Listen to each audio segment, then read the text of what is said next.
Hi, so in this week's World of Warcraft, I thought I'd talk about. There's quite a few little bits of news. There's the news of method and rapid eye movement sort of joining up. If you're into the world first race, of course, it's arguable that these people will not be in it. They'll be very close to it. I don't think anyone seriously expects them to challenge for the world first, though, in the next tier. So maybe of interest to some people, but I'm sure the people it's of interest to already know that.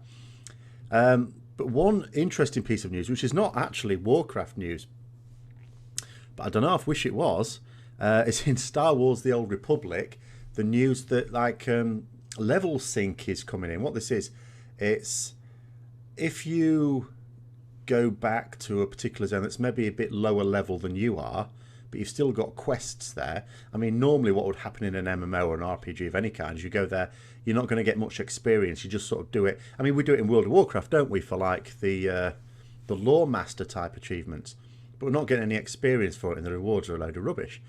But in Star Wars: The Old Republic, apparently the way it's going to work is you'll be able to go back to those, and you will get experience, and the challenge will be as if you were that level. I'm not sure if they're going to sort of scale up or down the level.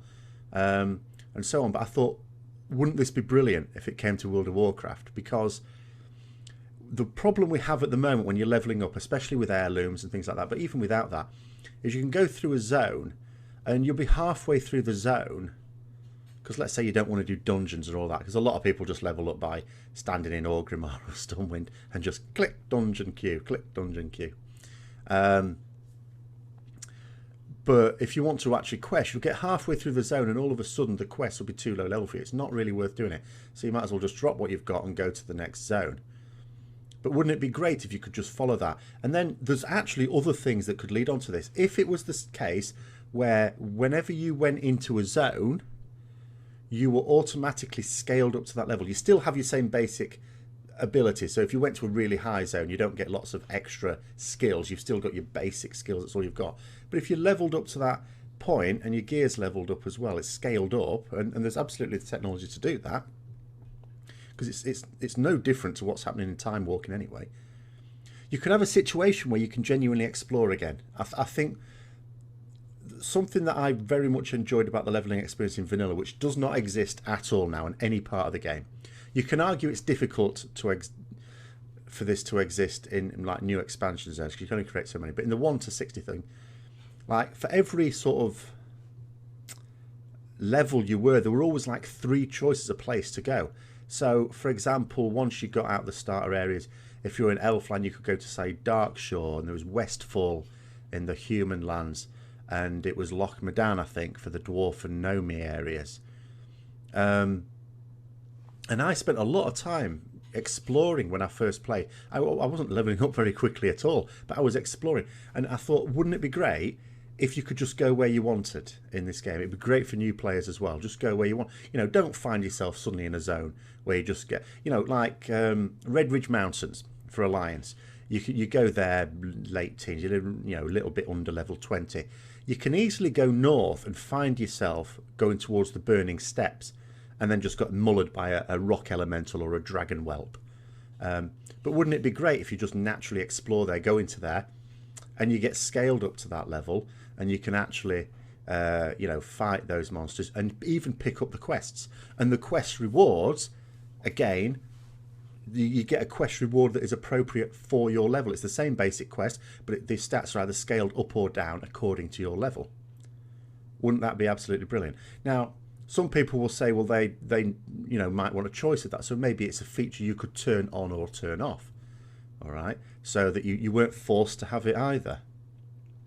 But I absolutely love that. The only problem I see with it, and it's not a barrier, there's ways around this, is I mean, there's a good thing and a bad thing. Come a new expansion, obviously everyone rushing to the same zone puts enormous stress on the servers.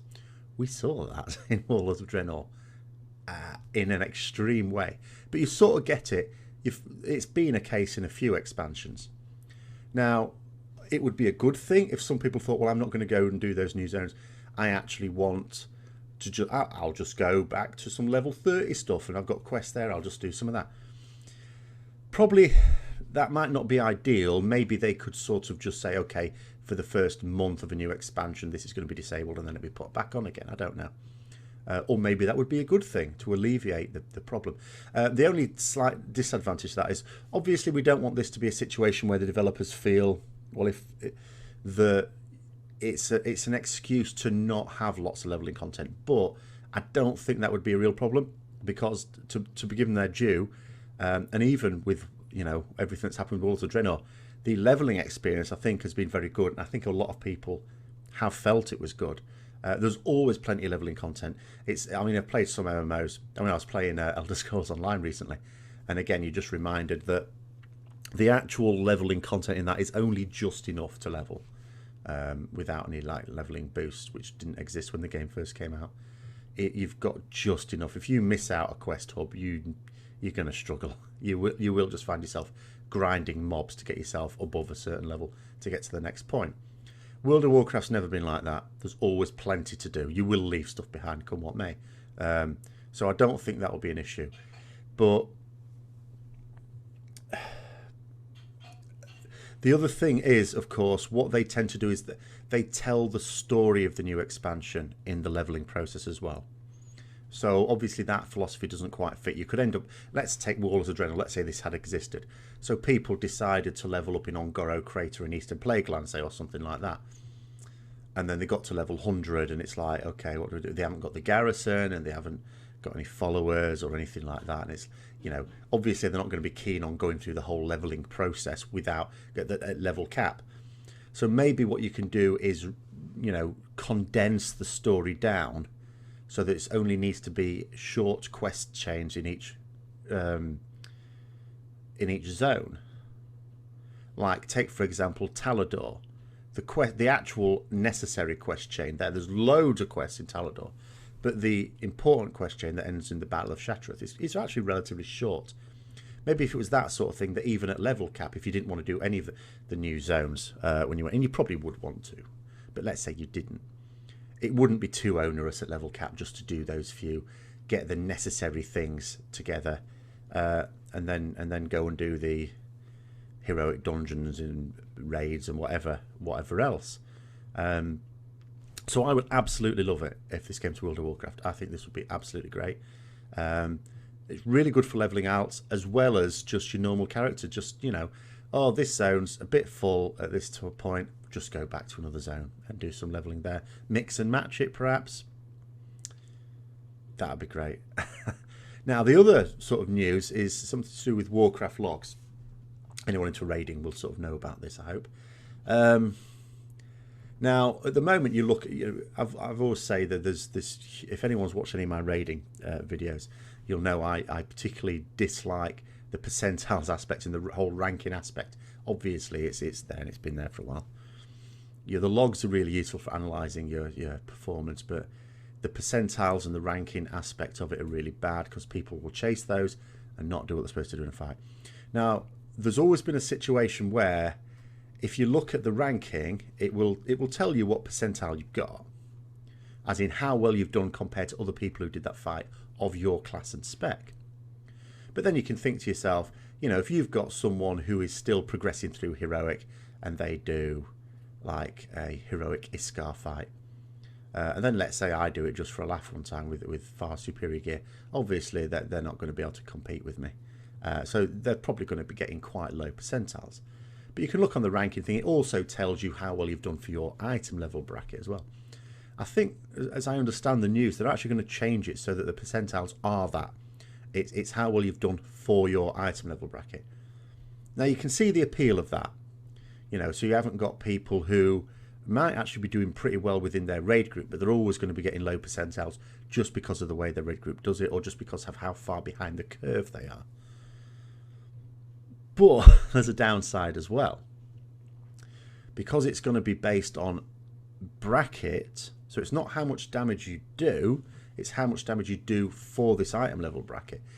It can persuade people to do a couple of things. First of all, the usual whoring that comes with people who want to try and rank. It will encourage this for even people further down who would ordinarily have no chance of ranking. And that's obviously going to be a barrier to those guilds who already are progressing quite slowly. The last thing they need are DPS whores stuffing it up even more. And the other thing is this, they may not even select the best gear. I mean, if you look at my gear, for example, I mean, my item level is either 724 or 725, depending upon which trinket I use. But I have 3 sockets. Now, that makes me better than the equivalent person in the same item level with no sockets. I mean, it might make me the equivalent of someone who's 2 or 3 item levels above me. So I have that benefit, and that might mean that we could both do the same, and my percentile looks better, even though someone's who's 728 item level and there's me at 725. We do exactly the same damage for the same class and role. I look better because he's got a lower item level, but in actual fact the equivalent of gear, the DPS potential of the gear, might be exactly the same. So you might get a bit more of people choosing to use, rather than be at the bottom of an item level bracket, preferring to be at the top of it, and therefore choosing equipment that might not be the best, just to keep them in there so that their percentile looks better. So I can see a lot of negatives to this, even though on the face of it sounds like really good. I can see negatives with that. Okay, but anyway, quite a short one this week. Not a huge amount of words. What we're really getting ready for, of course, is BlizzCon, which is in 4 short weeks now, and we'll get a lot more information on Legion. In terms of other videos that I'm going to do in very shortly, quite a lot of rep ones. People have asked about maximising damage in there. Now, there's quite a lot I can do on that. So I'm planning a few. I put up last night I put up my analysis of my first reset of raiding with the new guild, as well as a couple of rekills to show improvements. And I'm also going to be doing some maximising damage on those. I'm also looking at a few other general raiding ones, but I'm in 2 minds as to exactly how to go on that one. So I'll keep you posted on that. But for the rest of this weekend, it's likely to be a Legion video, as well as a few rep videos coming out. But they might not, what I want to do is build up a few to begin with, and then make sure that they can come out at a reasonable date. So it might be more like the middle of the week when they come out. But anyway, till next week, I'll see you later.